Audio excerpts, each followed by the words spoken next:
Harmon raised a hand slightly. "Mr. Evans," he said, his voice smooth, almost gentle, which made it worse. "Enthusiasm is vital in a founder, but it cannot substitute for a grounded understanding of market dynamics. What we see here," he gestured vaguely towards my now blank screen, "is less a business plan and more aspirational fiction. Vertex invests in businesses, not hopes." "But the technology," I protested weakly. "The core innovation is sound. Frankly, based on this presentation and the underlying data, we lack confidence in the strategic vision. This isn't a fit for Vertex Capital." He stood, a clear dismissal. "Thank you for your time." The walkout felt like moving through water, each step heavy, muffled. As the heavy glass doors hissed shut behind me, I heard it, a distinct burst of laughter from the room. Not boisterous, but sharp, cutting. My cheeks burned. Driving away, his voice, Harmon's words, the analyst's clinical dissection, the laughter, it all echoed in my head. The rain started, blurring the streetlights. Exhaustion was a lead weight. Failure wasn't abstract. It was a physical presence in the car. I saw the yellow light ahead, but my mind was elsewhere, replaying the finality in Harmon's voice. Then, headlights flared to my left, the shriek of tires. Metal screamed against metal. The world fractured, then dissolved into darkness. I woke up gasping, my heart hammering against my ribs. Not in a hospital bed, but tangled in my own sheets, in my own apartment. Sunlight sliced through the gap in the curtains. My head ached, a dull throb, but there was no broken glass, no sirens, just the familiar, quiet hum of my refrigerator. A dream, a nightmare after the crash. But the crash, had it happened? I stumbled out of bed, confused. Everything looked the same. The worn rug, the overflowing laundry basket. But the feeling was wrong. Still. Too still. I grabbed my phone off the nightstand. The screen lit up. October 17th. 2 years ago. No. No, I whispered, scrolling frantically through the calendar. Empty. News alerts. Headlines from 2 years prior. It wasn't possible. Stress? Hallucination? Concussion? I splashed water on my face in the bathroom, staring at my reflection. Me, but less tired? Fewer shadows under the eyes? This isn't real, I told myself aloud, my voice shaky.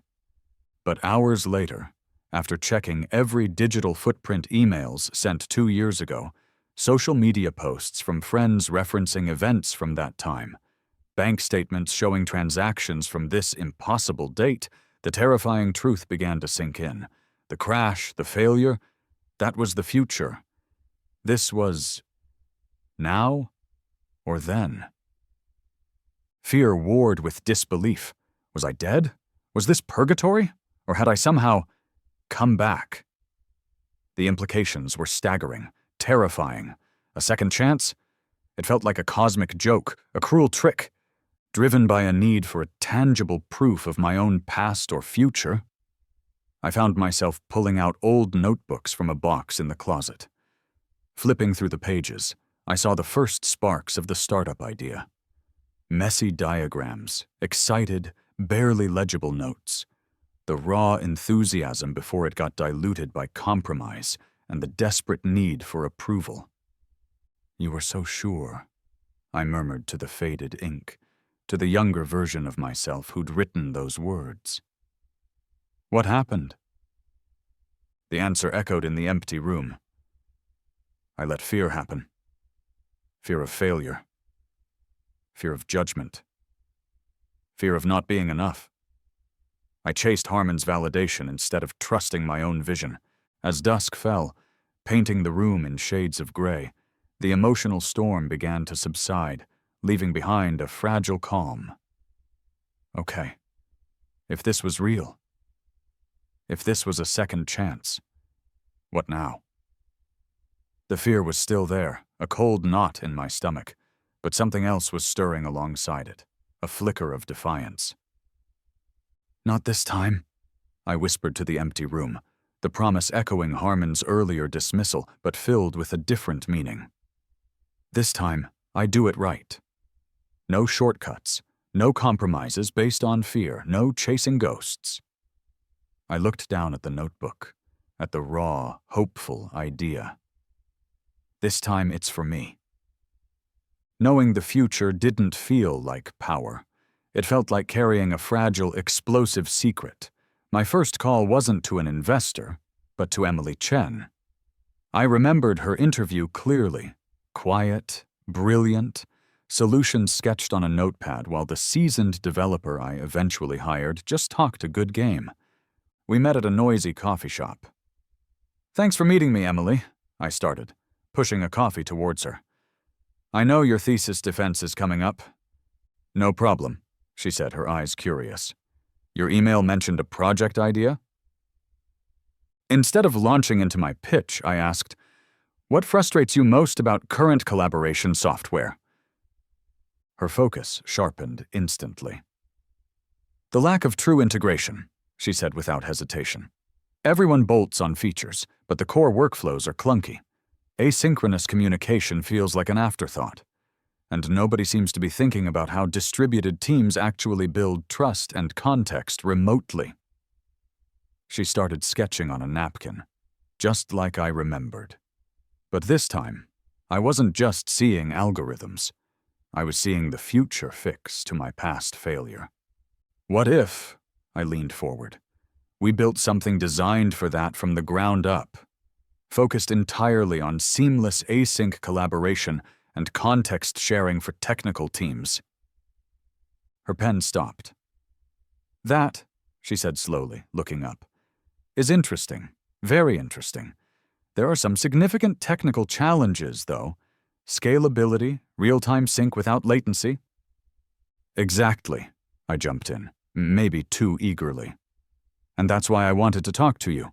Your approach to distributed systems, the ideas in your research, I think you're the one who can crack it."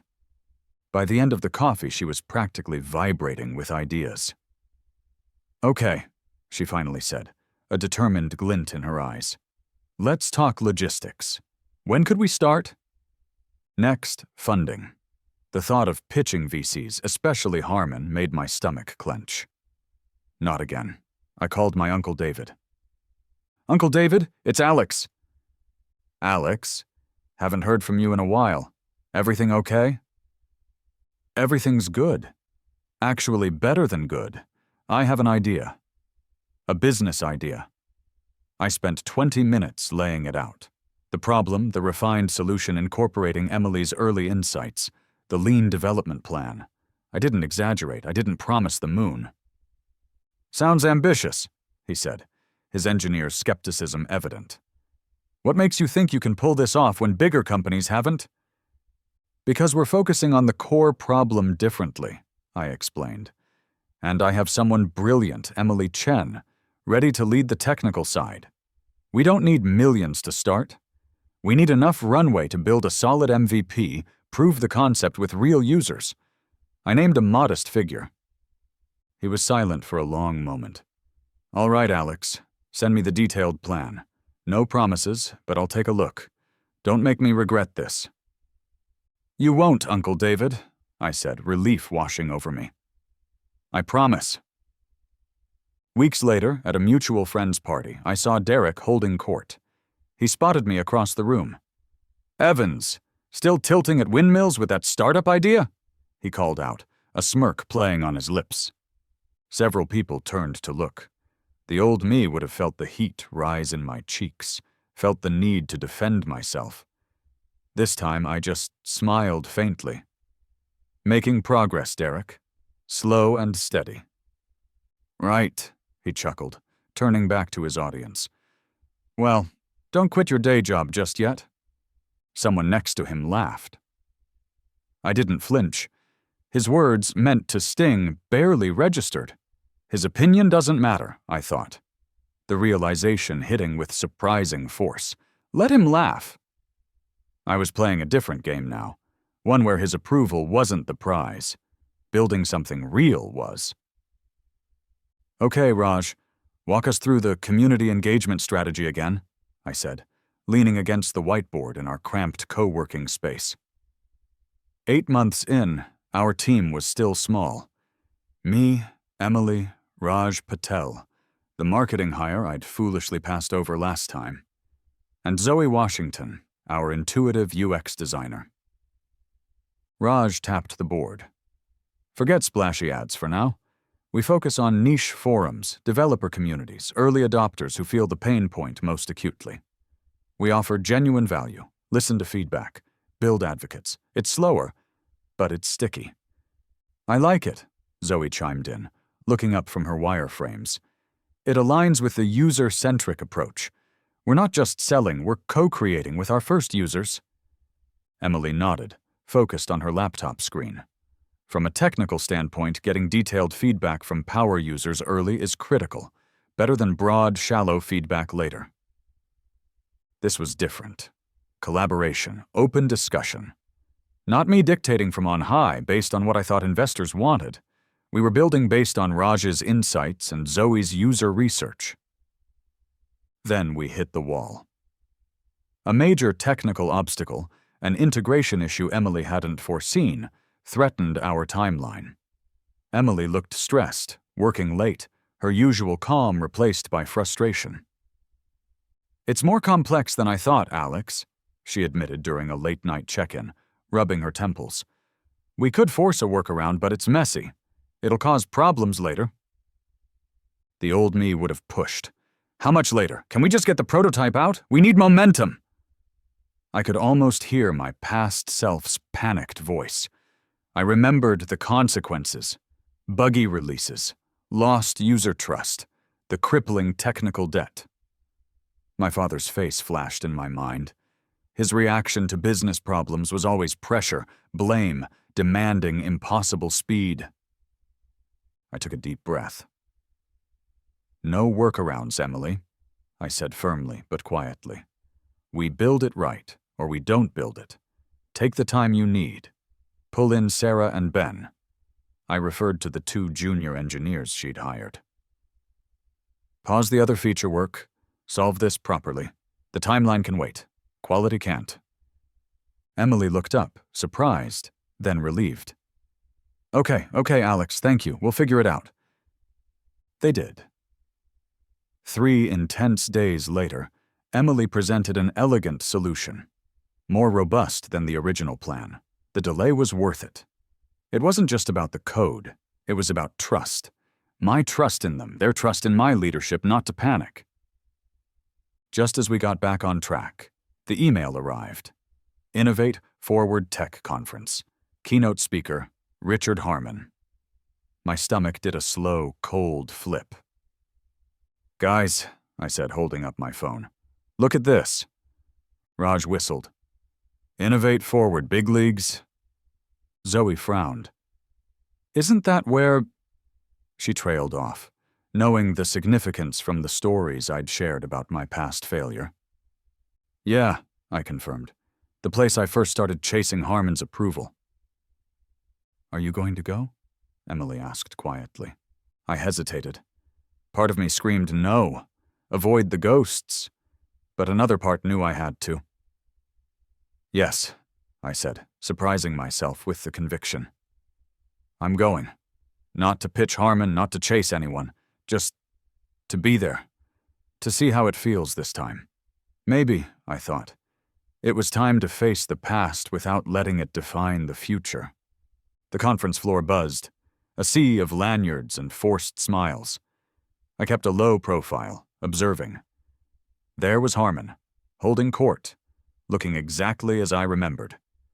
No jolt of anxiety this time, just a detached curiosity. During his panel on future market disruptions, I listened as he pontificated about AI and blockchain. When the Kwanda started, I found myself raising my hand. "Mic runner, over here," the moderator called. "Mr. Harmon," I began, my voice steady. "You're focusing on large-scale automation, but with remote work becoming the norm, Isn't there a critical, underserved need for tools that rebuild the connective tissue, the context and collaboration that gets lost when teams aren't physically together? He gave me a brief, searching look. Did he recognize me? Maybe a flicker. An interesting point on the softer side of tech, he replied smoothly, his tone faintly dismissive. But true disruption, the kind that generates significant returns, requires scalable, transformative technology. Niche collaboration tools, while useful, don't typically fit that paradigm. He turned back to the moderator. Next question? He hadn't really answered, just deflected. But as I sat down, a woman leaned over. Good question, she whispered. He lives in a bubble. A few minutes later, as the panel broke up, she approached me directly. Alexandra Diaz, she said, extending a hand. Angel investor. I liked your point. Harmon and his ilk are obsessed with the shiny new thing.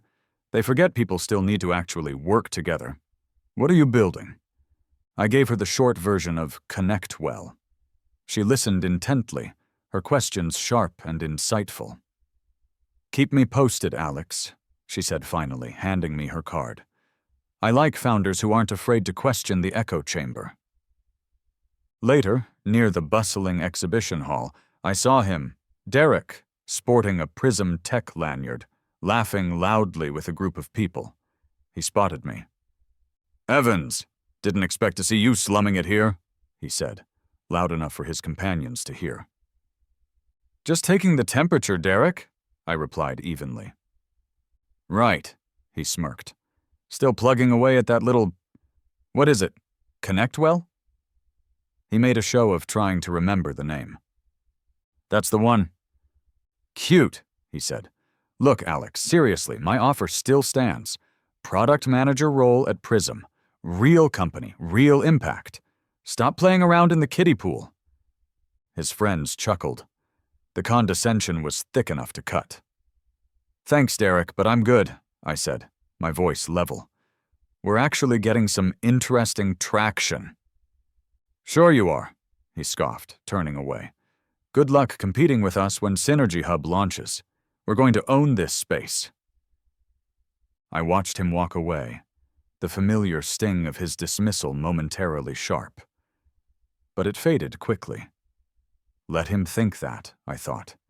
His definition of success, big company, fancy title, crushing competitors, wasn't mine anymore. In my hotel room that night, staring out at the city lights, I realized the conference hadn't been about facing Harmon or Derek. It had been about facing myself, and realizing I no longer needed their validation to feel like I was on the right track. The only approval that mattered now was my own. Okay, Zoe, tell me again what the beta users are saying, I prompted, leaning over the monitor displaying her latest feedback synthesis. 6 months post-conference, we were deep in development. It's consistent, Alex, Zoe said, pointing to several highlighted comments. They like the core features, but they keep mentioning friction in sharing context around tasks, code snippets, design mock-ups, quick status updates. They're hacking together solutions using 3 different tools because nothing integrates smoothly for that specific asynchronous workflow. Raj nodded from across the table. And the analytics back it up. High engagement with the core, but drop-off when they hit those context-sharing walls. There's a clear unmet need here, adjacent to what we planned. Emily, who'd been quietly listening, started sketching on the whiteboard. Technically, we could address this. It means refactoring part of the backend, shifting focus from Feature X to this context-sharing module. It's a pivot, Alex. A significant one. My gut clenched. A pivot. Delaying Feature X, the one I'd thought was our killer app. The old me would have resisted, clung to the original plan, the one I'd sold to Uncle David. Stick to the roadmap. Investors hate pivots. What do you think, Em? I asked quietly. Is it the right technical path? It's cleaner, actually, she admitted. More foundational. Feature X felt a bit bolted on. This context module feels integral to the core problem we're trying to solve. It makes the whole platform more cohesive. I looked at Raj and Zoe. And you both think this addresses a more critical user pain point than feature X? Definitely, Zoe said firmly. The data suggests so, Raj confirmed. I took a deep breath. This wasn't about my ego or the original plan. It was about listening to users, listening to my team. Okay, I said. We pivot. Let's map out what this looks like. Raj, update the market analysis. Zoe, refine the user stories. Emily, scope the technical lift. The decision felt momentous, risky, but also liberating. We were letting the users, not my assumptions, guide us. I called Alexandra Diaz later that day. Pivoting? She said after I explained. Based on user feedback? Good. About damn time someone in this industry actually listened to their customers instead of their VCs. What took you so long, Evans? Her gruff approval was more reassuring than any smooth words from Harmon ever could have been. Still, doubts lingered. Was this genuine strategic insight, or just me using my future knowledge of the impending remote work boom? Does it matter? I asked myself late one night, staring at the ceiling. The decision is sound regardless of how I got here. The imposter syndrome was a persistent ghost, whispering that I was a fraud, just lucky. I had to constantly remind myself that knowing the destination didn't negate the skill needed to navigate the journey. We pushed forward with renewed energy. The team rallied around the new direction, sensing its potential. As we neared the revised launch date, I realized with a jolt it coincided exactly with the week of my original, disastrous Vertex pitch. The symmetry was unnerving, but also empowering. This time, failure wasn't waiting in that conference room. This time, we had something real to share. Launch day. Instead of pacing nervously outside a VC firm, I was huddled with Emily, Raj, and Zoe around Raj's laptop, watching the real-time analytics dashboard. Okay, doors are open, Raj announced, hitting the final key. We held our breath. Then, the first sign-up notification popped up. Then another, and another. The trickle became a stream, then a flood. Whoa, Zoe breathed, pointing at the screen. Look at the Twitter mentions. Raj clicked over. A stream of comments. Finally, a tool that understands async workflows. ConnectWell just solved my biggest remote work headache. Migrating my team from Slack/Asana/email hell to at ConnectWell right now? The feedback, Emily murmured, scrolling through. It's hitting the exact pain points we pivoted to address. By lunchtime, we'd blown past Raj's first-week projections. By evening, we'd tripled them. It was exhilarating, terrifying, surreal. Okay, I said, trying to keep my voice steady amidst the buzz. Infrastructure check, Emily? Holding steady, she reported, eyes glued to her own monitor. But if this rate continues, we'll need to scale up the servers by morning. Do it, I authorized immediately. A few days later, the email landed. Subject: Meeting request. Vertex Capital. My heart gave a familiar lurch. Look at this, I said, forwarding it to the team chat. Raj: Vertex? Already? Wow. Zoe: What are you going to do? Emily: I thought back to the humiliation, the laughter, the desperate need for their approval that had driven my first attempt into the ground. Then I looked at the glowing user feedback, the surging sign-ups, the team working tirelessly around me. I'm going to decline, I typed back. Raj: Decline Vertex? Are you sure? Zoe: Emily: Good call, focus on the users. I drafted the polite refusal. Thank you for the interest. currently focused on user experience and scaling, not seeking investment at this time. Hitting send felt like severing the last thread connecting me to my past failure. "He won't like that," Raj muttered, reading my sent email over my shoulder. He was right. A direct email from Richard Harmon arrived the next day. It was couched in polite terms, but the message was clear. "Don't get cocky. You need us." Market conditions remain volatile. Early traction doesn't guarantee long-term success. Strategic alignment with experienced partners like Vertex is often crucial. "Subtle," Zoe remarked dryly when I shared it. Simultaneously, Alexandra forwarded me an internal Prism Tech memo leaked to her. Subject: Project Synergy Hub, accelerated timeline. "They're coming, Alex."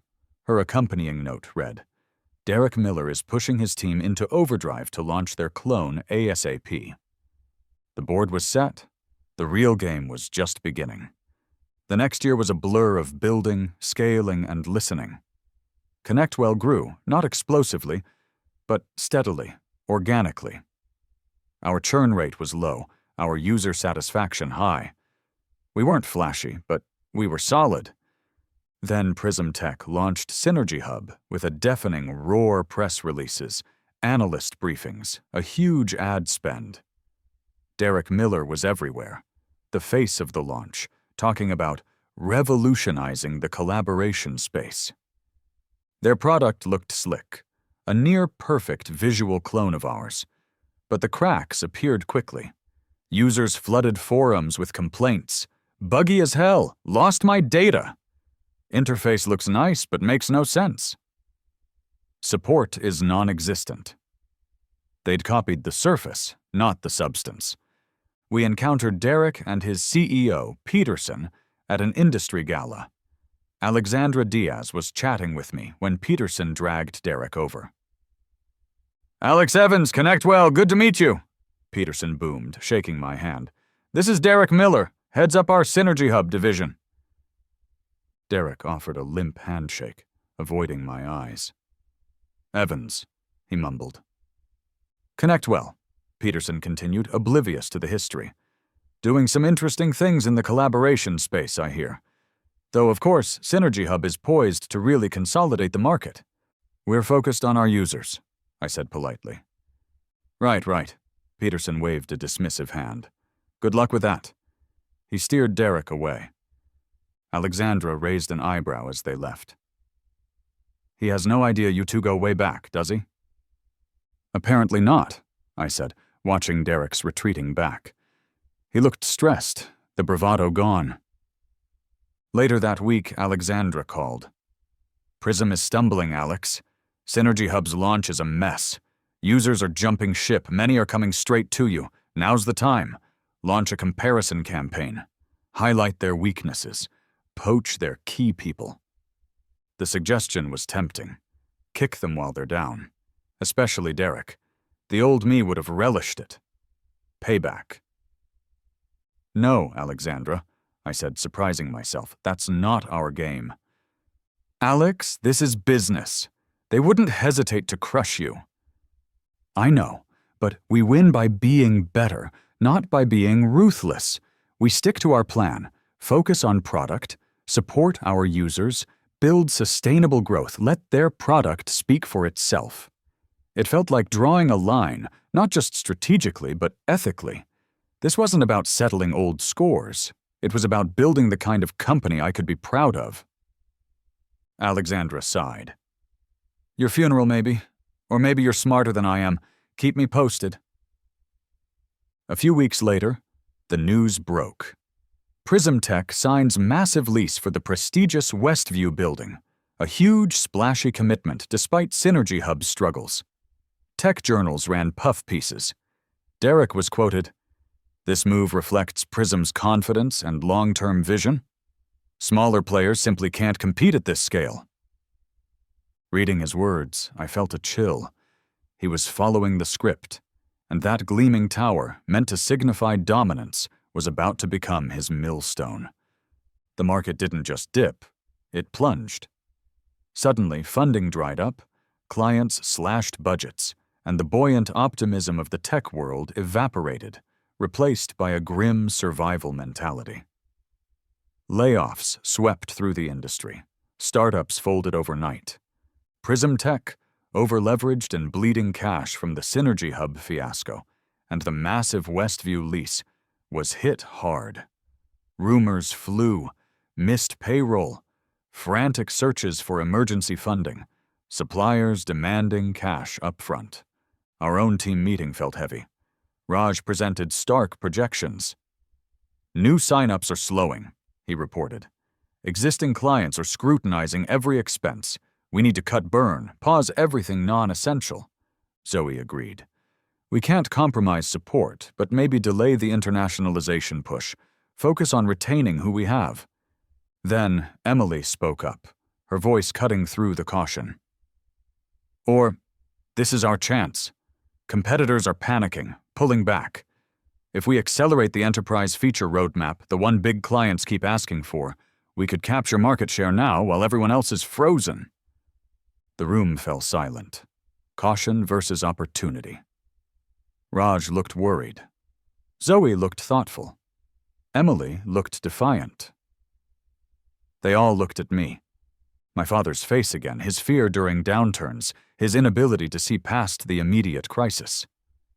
Break the pattern, a voice whispered inside me. Okay, I said, standing up. We don't panic. Raj, your caution is right. No reckless spending. Zoe, retention and support are paramount. But Emily's right too. This isn't just about survival, it's about position. We don't freeze. We reallocate. We double down on the features that provide immediate ROI for businesses navigating this chaos. We emerge from this stronger. I outlined a plan, blending conservation with targeted aggression. It felt balanced, strategic. The team debated, questioned, but ultimately agreed. A call from Alexandra came later that day. Vertex is circling, Alex, she warned. Harmon's looking for bargains. He's talking to Prism, obviously, trying to pick up their assets cheap if they go under. But he's also asking about you, putting out feelers, seeing if you're vulnerable. The pieces clicked into place. Harmon's predatory playbook, the market crisis, Prism's weakness, and the Westview building, sitting there like a ripe plum. Alexandra, I said slowly, an idea forming, audacious and terrifying. What do you know about Prism's lease situation at Westview? The Westview building? Raj repeated, staring at me as if I'd sprouted a second head. Alex, are you serious? The overhead, it's astronomical. We just agreed to be conservative. We were gathered in our small conference room. Me, Raj, Emily, Zoe, and Sarah, our finance lead. I had just laid out the crazy idea. Position ourselves to take over Prism Tech's lease when they inevitably defaulted. It's not conservative, it's strategic, I countered, trying to keep my voice calm. I gestured to the projections Sarah and I had secretly worked on. Look at the numbers. If Prism is forced out, the building owner will want a stable tenant, fast. We could potentially negotiate favorable terms. Long-term, the location is ideal for talent. The infrastructure supports our 5-year growth plan. And the market signal, taking over your failing competitor's flagship HQ during a downturn, it screams stability, permanence. Zoe frowned. But the image, Alex. We're the scrappy, user-focused company. Moving into a glass tower like that? Does it change who we are? Only if we let it, I argued. Our culture isn't defined by our address. It's defined by how we work, how we treat each other, how we serve our users. We stay true to that, regardless of the zip code. Emily leaned forward, studying the financial model. If Sarah's numbers hold up, she said slowly, and if we can get the terms right, it's a power move, a huge gamble but potentially game-changing. Sarah nodded grimly. The numbers are aggressive but plausible under the right conditions. It depends entirely on prism folding and our ability to negotiate swiftly from a position of strength. The discussion went on for hours. Doubts were raised, risks assessed. Raj kept coming back to the motive. "Is this really about strategy, Alex?" he asked pointedly. "Or is this about sticking it to Derek Miller?" Oh, I met his gaze. "Honestly, maybe it's a bit of both," I admitted. The need for absolute honesty felt crucial. The history is there, but the strategic rationale stands on its own. The personal satisfaction is a bonus, not the driver. The business case is sound. My honesty seemed to break the dam. The team's skepticism slowly shifted towards cautious consideration, then calculated resolve. "Okay," Emily said finally. "How do we prepare?" "We get financing lined up discreetly," I replied. "Alexandra is already working on it. We prepare the legal framework, and then we wait for Prism to make the inevitable move." News reports in the following weeks painted a grim picture for Prism Tech. Layoff rounds, executives departing, rumors of imminent bankruptcy. They were trying to sublease floors in Westview, a clear sign of desperation. The opportunity was ripening. The calculated risk felt less like a gamble and more like an inevitability we needed to be ready to seize. The final domino fell with brutal speed. Prism's botched software update didn't just anger users. It triggered breach of contract clauses with several major clients. The financial hemorrhage became a torrent. "They're done trying to sublease," Alexandra reported in an urgent call. "They're shopping the entire lease assignment under the table. They need out now, before this latest mess becomes public knowledge." The adrenaline hit, cold and sharp. "We're ready," I told her. That afternoon, Derek's assistant called, requesting an urgent meeting at a neutral hotel bar. "Potential collaboration," the email read. A desperate Hail Mary. Sitting across from him was surreal. The arrogance was gone, replaced by a poorly concealed panic. He looked like he hadn't slept in weeks. "Alex," he began, trying for a casual tone that utterly failed. "Challenging market, huh? Makes sense for companies like ours to explore synergies, find efficiencies." "It's certainly a time for careful navigation," I replied non-committally. He talked in circles, hinting at partnerships, mergers, anything that might throw Prism a lifeline, without actually admitting how dire things were. His desperation was a tangible thing in the air between us. "We're confident in Prism's long-term prospects, of course," he blustered, fiddling with his water glass. "Just exploring all strategic options." "Of course," I echoed mildly. I didn't need to press. His panic told me everything. I left the hotel, feeling a strange emptiness where I might have expected triumph. Seeing him so diminished wasn't satisfying. It was just sad. That night, our team executed the plan. Lawyers finalized the offer to assume the Westview lease, submitting it directly to the building ownership and Prism's counsel. Clean, swift, taking their massive liability off their hands. The call came the next morning from Sarah. "They accepted Alex, provisionally. Due diligence is a formality since we front-loaded it. It's ours." I hung up, looking out the window. No fireworks, no dramatic music. Just the quiet click of a plan falling into place. It wasn't just foreknowledge that got us here. It was Emily's brilliance, Raj's strategy, Zoe's insight, Sarah's diligence, Alexandra's backing, the team's trust. It was the relationships built in this timeline, the antithesis of the bridges I'd burned in the last one. We hadn't just bought a lease. We'd earned this moment. The industry awards dinner felt different this time. Not a place to desperately network, but a place to quietly observe. Alexandra guided me through the crowd, making a beeline for the bar where Richard Harmon stood talking intently with Derek Miller and his CEO, Peterson. "Richard, gentlemen," Alexandra greeted them warmly. Have you met Alex Evans? ConnectWell is doing remarkable things." Harmon turned, his professional smile firmly in place. "Alex, yes, good to see you. Congratulations are in order, I hear." Peterson nodded curtly, his face grim. Derek looked like he'd seen a ghost. He knew. "Indeed," Harmon continued, his eyes sharp, assessing me. "Taking over the Westview lease was quite the maneuver. Bold, very bold." "It aligns with our growth strategy," I said evenly. "Of course," Harmon replied smoothly. The wheels were visibly turning.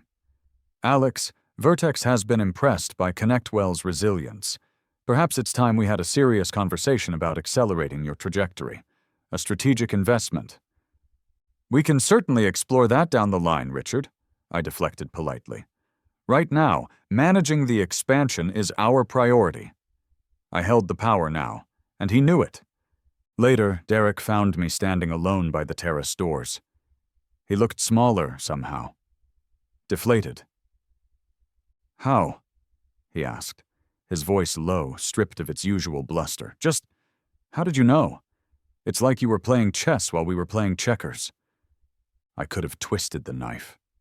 Could have reminded him of his condescension, his dismissal. But looking at him, I felt an unexpected wave of something akin to pity. The rivalry felt ancient, pointless. "We listened to our users, Derek," I said, the advice surprisingly genuine. "And I listened to my technical lead. Emily saw where things were heading before the market shouted it. Sometimes the quietest voices in the room have the clearest vision." He stared at me, searching for the catch, the insult. Finding none, he just gave a short, bitter laugh. "Yeah, maybe you did." He turned and walked away, disappearing into the crowd. Watching him go, I didn't feel victorious. I felt settled. The ghosts of past slights, the burning need for revenge, they seemed to have faded, replaced by the quiet confidence of having built something real, something better, on my own terms. The confrontation wasn't a fiery climax. It was a quiet acknowledgement that the game had changed, and so had I. The day we moved into Westview, I arrived before dawn. The lobby security guard gave me a curious look as I badged myself in. I rode the elevator alone, the silence amplifying the hum. On our floor, the vast space was empty, waiting. Sunlight began to creep across the polished concrete floors. I walked to the floor-to-ceiling windows, looking out at the awakening city. This view. Once it would have represented everything I failed to achieve, everything Derek had that I didn't. Now, it was just a view. A nice one, but just glass and steel and distance. The memories came flooding back. Harmon's dismissive tone, the laughter, Derek's smug sympathy, the crash. Then, the second chance, Emily's brilliance on a napkin, Raj's quiet strategy, Zoe's user focus, the pivot, the risk, the late nights, the team's trust. 2 lives, 2 paths converging in this empty room. The real change wasn't the address. It wasn't the market share or the competitor's failure. It was internal. It was learning to lead without ego, to trust without reservation, to value substance over perception, to define success by my own metrics, not by the approval of men like Harmon or the envy of men like Derek. It was unlearning the toxic patterns of seeking validation that had crippled me the first time around. The elevator chimed, interrupting my thoughts. The first team members arrived, voices echoing, filled with excitement and awe. "Wow," someone whispered. "This is really ours." Later, amidst the chaos of unpacking boxes and setting up desks, Emily found me by the window. "Pretty amazing, isn't it?" she said quietly. "It is," I agreed. "We built this, Em." "You know," she said, turning to face me, "back when it was just us in that tiny office, Derek Miller tried to poach me. offered me double the salary, stock options at Prism.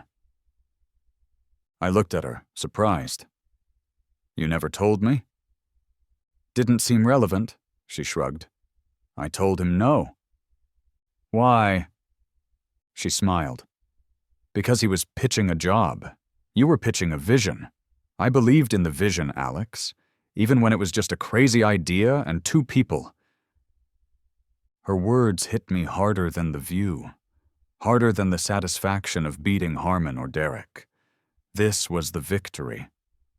Building something meaningful with people who believed, not because of hype or money, but because of shared purpose and mutual trust. The building was just a shell. The real foundation was the team, the culture, the journey we'd taken together. That felt more valuable than any revenge. ConnectWell continued its steady climb, a recognized leader in the collaboration space, known as much for our company culture as for our product. The Westview building felt like home, filled with the energy of focused, collaborative teams. Prism Tech? They'd stabilized, finding a niche, operating out of a modest office park across town. We rarely crossed paths. At a charity event, Richard Harmon approached me. Alex, he said, offering a hand. Your market insights back then. Prescient. Vertex missed an opportunity with ConnectWell. We found our own path, Richard, I replied politely. Water under the bridge. His opinion no longer registered on my internal scale. One afternoon, I interviewed a young woman, sharp, driven, whose first startup had just imploded. I saw the familiar desperation in her eyes, the frantic need to prove the failure wasn't her. It feels like the end of the world, doesn't it? I asked gently after she recounted the painful details. She nodded, tears welling up. I just wanted to show them I could do it. Who's them? I asked. She hesitated. Investors, my parents, everyone who doubted. Let me offer some unsolicited advice, I said, leaning forward. Forget them. Figure out what you want to build and why. Focus on the problem, on the users. Build a team you trust. And define success on your own terms. The need for external validation. I paused, thinking of my own journey. It's a trap. Don't build your next thing trying to impress ghosts. I didn't share my impossible secret, but I shared the hard-earned truth. Seeing a flicker of recognition, of resilience, spark in her eyes felt like closing a circle. Buying a building was one thing. Breaking a cycle, first in myself, and maybe helping someone else do the same? That felt like the real win.